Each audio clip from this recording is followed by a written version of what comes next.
Welcome, Will. Good to have you as a guest on the Talent MBA Expert Series. Awesome. Thank you, Pedro. So great to be spending time with you, man. You and I have had several conversations ever since I launched Talent MBA, and I was always struck by your humility, but also your obvious discipline as an entrepreneur. So, for our first question, tell us about yourself, your background, and how you became a startup founder, and about the increasing VC role that you have now with Zell Capital. Awesome. Yeah, happy to. First of all, congrats on everything you've built so far with Talent MBA. Excited to see it continue to evolve and grow as you pursue your vision. I actually, made a couple of entrepreneurial decisions as a young man in high school, even though they weren't directly related to starting the business. So when you look at the specific definition of being an entrepreneur, it's about starting businesses. But they were decisions that were around kind of taking a risk to go a different path than what normal the normal defined path is. Specifically, when I was a senior in high school, I ran for city council in my hometown, so I was on the path of going to college, going to Ohio State, enrolling and living on campus, and decided to go a different path and pursue a dream that I had. And so that was probably, I would say, my first entrepreneurial decision. But with that, that kind of began a series of learning and just finding myself, if you will, as a young professional, and ultimately led to starting my first business in my early 20s, investing in real estate. And in my hometown, which again is more of a rural kind of small town outside of Columbus. And once I started investing in real estate, and again, it's kind of fundamentally always view myself as a shareholder, regardless of my specific role in an organization, whether it's being an investor or being an operator, being on the board, whatever it may be. First and foremost, I'm a shareholder, and have a very specific view around increasing value related to being a shareholder. So in real estate was both investing and also operating the day to day of the business, and really was a business that I cut my teeth on. Um, you know, had a lot of great deals, had a lot of great learnings, mistakes in those early days as is the entrepreneurial journey.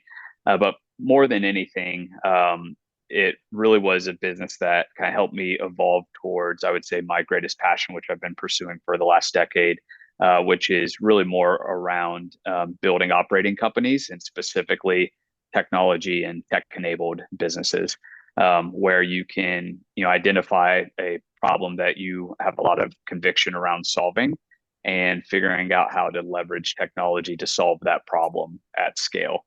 And so for the last decade, I've been both investing in and building operationally tech startups. In that journey, had a couple of failures along the way, and a couple of great successes.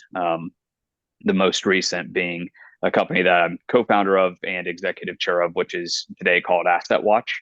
It started as Nicola Labs, and we just rebranded earlier this year to Asset Watch, and it's a high growth company. Have raised a meaningful amount of venture capital, and it's kind of a company that's off to the races, serving manufacturing and industrial organizations. And so, am executive chair of that company. I was actually the founding CEO when I left the CEO role to become executive chair.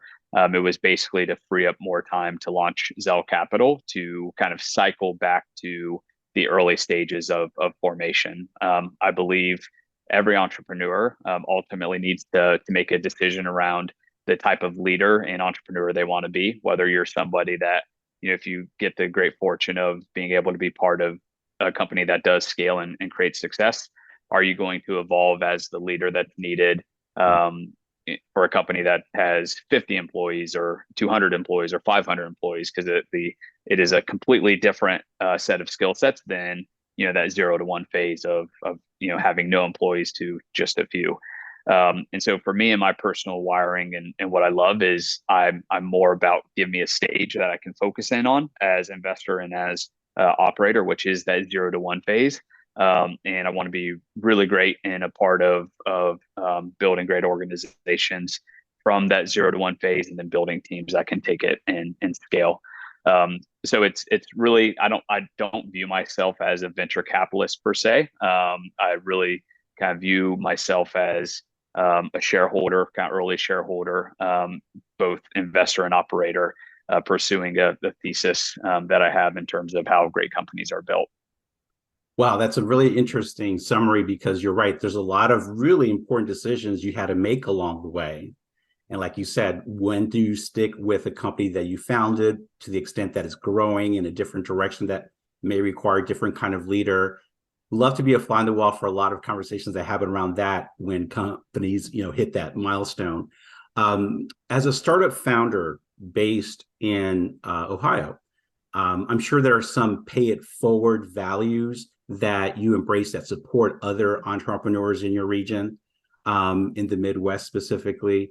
Can you speak to that while also providing your assessment of the VC and the startup community outside of Silicon Valley and the East Coast with Silicon Alley?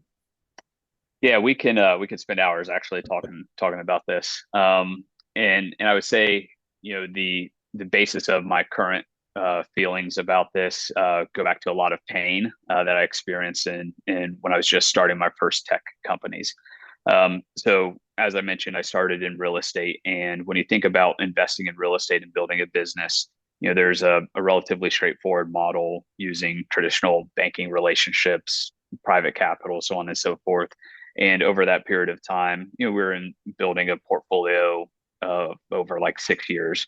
And ended up being 19 properties. So, very quickly you get the routine, right? This is how you finance real estate, relatively straightforward, all good. As I started kind of evolving towards an interest in tech and tech startups and learning about venture capital.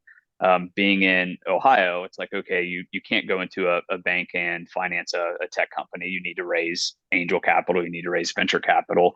And so I dove in and started learning about what that process is. And very quickly, you go to the people who have done it for the last several decades, which are in the ecosystems on the West Coast and the East Coast. And you learn about the different stages: pre-seed, seed, series A, so on and so forth. Um, and and as an entrepreneur, you're like, okay, I feel like I've got the model how to do this. So I'm going to go to where there naturally has to be venture capital flowing through the streets, which is the 13th largest city in the United States, Columbus, Ohio. And we'll find abundant venture capital there. And this is naive Will back in 2011, 2012. And you have a very rude awakening if you're outside of the coast. And that rude awakening is that there is very little risk capital in an ecosystem to fund entrepreneurs that are trying to build tech and tech enabled businesses. So there's a mismatch in from my perspective of entrepreneurial talent and technical talent that has the capacity and ability to pursue building great companies with the risk capital that is available. So it's a supply and demand mismatch.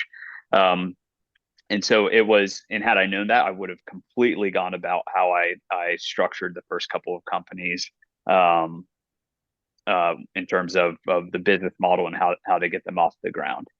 Um, so kind of where I'm at now, definitely being cycled back to being on the investor side of the table. I have a significant amount of empathy for the founder's journey and for the supply and demand issue when it comes to available capital.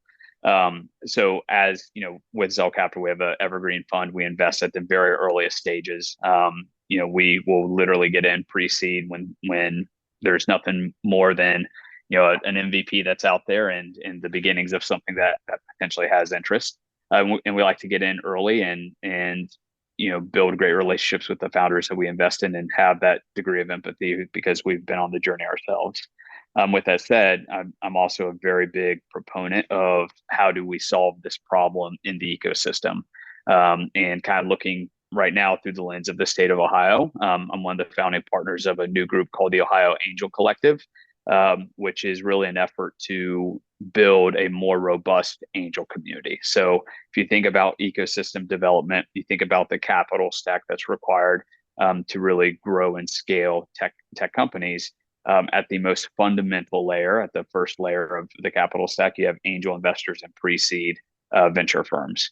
And that, from my view, is where we have a very big mismatch between supply and demand.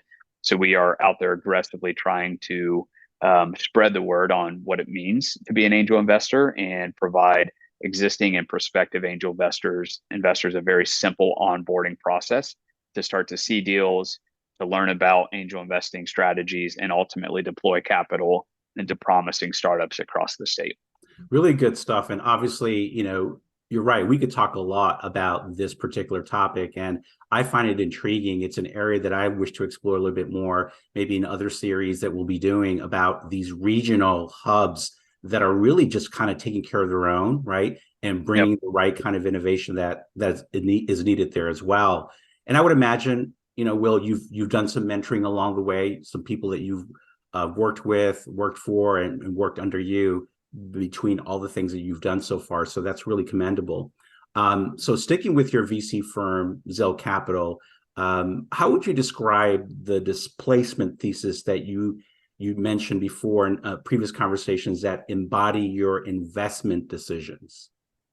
Yep. I think that different investors have different theses that they invest through, and some are specialists. I am a generalist by nature, meaning that I like to look across multiple industries. I'm not just laser focused on one sector or one industry. With that said, as a generalist, I have a very specific thesis that we do invest through, and it's really built around this concept of how value is created in a market, and then ultimately sustained over time, and then displaced by new entrants. So it's a theory kind of or thesis built around displacement, and you can draw a lot of parallels to the physics concept, if you will, of displacement.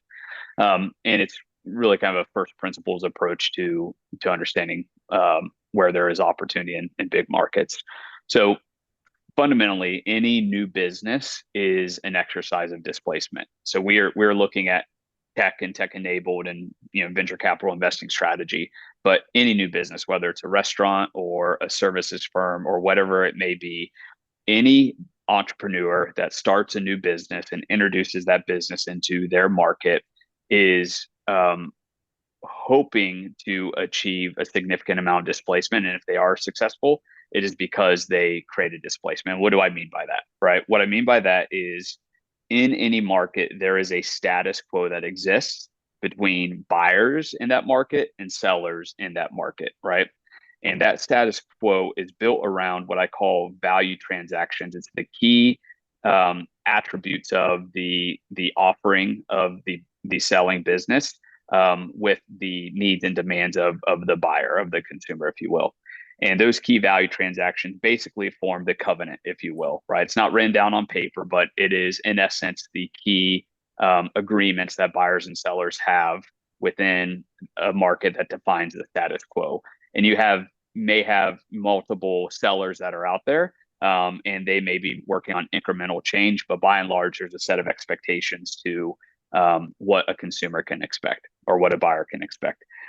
So if you look back and you break down all of the great tech startups and what did they ultimately do, why did they build success, is they were able to displace the status quo and leverage technology to do it, to the degree where they created a significantly better experience at an overall lower cost for the buyer in the market. And so what we are looking for is that we love, so in part of the main part of our due diligence, especially the first phase, is really to break down the status quo, to understand what those key value transactions are that are governing the status quo, and build conviction around the speculative aspects of the startup that wants to come into that market, to build conviction as to whether or not we believe that if they are able to deliver on their claims, that it will create significantly better experience at an overall lower cost, to the point where they'll actually be able to displace the buyers and build market share. It's been very interesting, and it's obvious that you're doing some exciting things, and you're making some great wins, not only for you, but for your hometown region.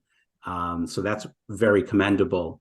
For the Talent MBA audience, I can say that we'll continue our conversation with Will, so you can read additional responses that he'll have to questions at the link below. Thank you very much, Will. Thank you, Pedro. Great to see you.